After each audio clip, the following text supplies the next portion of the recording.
শীতকালে কিভাবে কমলা খেলে ঠান্ডা, সর্দি এবং কাশি থেকে দূরে থাকা যাবে? কিভাবে কমলা খেলে ত্বক শুষ্ক হবে না এবং ত্বক মসৃণ থাকবে এবং ত্বকের রং উজ্জ্বল হয়ে যাবে? সেই সাথে আরও জানাবো কমলা খাওয়া কাদের জন্য বিপজ্জনক হতে পারে এবং কিভাবে, কখন, কতটুকু কমলা খাওয়া যেতে পারে। সম্পূর্ণ তথ্য জানতে ভিডিওটি শেষ পর্যন্ত দেখতে থাকুন। শীতকালে কমলা খেলে কি হয়? শীতকালে কমলা খাওয়া স্বাস্থ্যের জন্য অত্যন্ত উপকারী।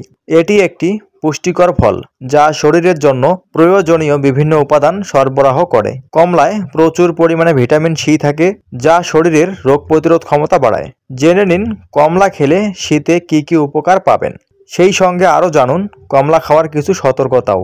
আপনার ওই সুন্দর আঙ্গুলটি দিয়ে ভিডিওতে একটি লাইক করে দিন এবং আপনি যদি আমাদের চ্যানেলের নতুন দর্শক হয়ে থাকেন তাহলে অবশ্যই চ্যানেলটিকে সাবস্ক্রাইব করুন। শীতকালে কমলা খাওয়ার উপকারিতাগুলির মধ্যে একটি হলো রোগ প্রতিরোধ ক্ষমতা শক্তিশালী করে। কমলায় প্রচুর পরিমাণে ভিটামিন সি থাকে যা শরীরের রোগ প্রতিরোধ ক্ষমতা বাড়ায়। শীতকালে ঠান্ডা, সর্দি এবং ফ্লু প্রতিরোধে এটি খুব কার্যকর। নাম্বার 2, ত্বকের যত্নে সহায়ক। শীতকালে ত্বক শুষ্ক হয়ে যায়। কমলায় থাকা অ্যান্টিঅক্সিডেন্ট ও ভিটামিন সি ত্বককে উজ্জ্বল করে এবং মসৃণ রাখতে সাহায্য করে। এটি ত্বকের কোলাজেন উৎপাদনে সহায়তা করে যা ত্বকের স্থিতিস্থাপকতা ধরে রাখে।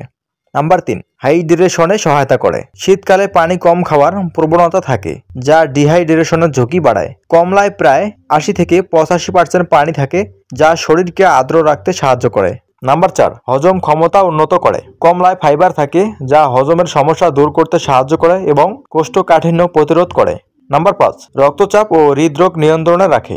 কমলায় থাকা পটাশিয়াম রক্তচাপ নিয়ন্ত্রণে সাহায্য করে। এটি হৃদরোগের ঝুঁকি কমাতে কার্যকর। নাম্বার 6, অ্যান্টিঅক্সিডেন্টের যোগান দেয়। কমলায় ফ্লাভোনেট এবং ক্যারোটিনেট জাতীয় অ্যান্টিঅক্সিডেন্ট থাকে যা শরীরের কোষগুলোকে ক্ষতির হাত থেকে রক্ষা করে। এই ছিল কমলার কয়েকটি উপকারী গুণ। এখন জানবো কমলা খাওয়ার সতর্কতা। কমলা খাওয়ার সময় কি কি সতর্কতা অবলম্বন করতে হবে।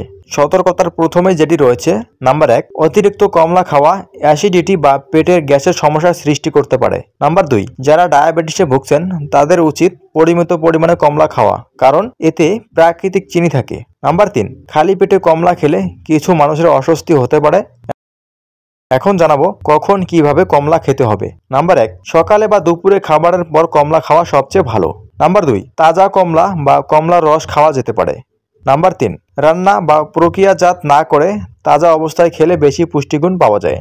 শীতকালে কমলা খাওয়া কেবল স্বাদেই নয়, পুষ্টিগুণেও ভরপুর। এটি শরীর ও মন উভয়ের জন্যই উপকারী। তো ফ্রেন্ড, এই ছিল কমলা সম্পর্কে কিছু গুরুত্বপূর্ণ তথ্য। ভিডিওটি এতটুকু দেখবার জন্য আপনাকে অসংখ্য ধন্যবাদ। পরবর্তীতে এরকম ইনফরমেটিভ ভিডিও পেতে অবশ্যই চ্যানেলটিকে সাবস্ক্রাইব করুন এবং ভিডিওটি আপনার বন্ধুদের মাঝে শেয়ার করে দিন। ধন্যবাদ।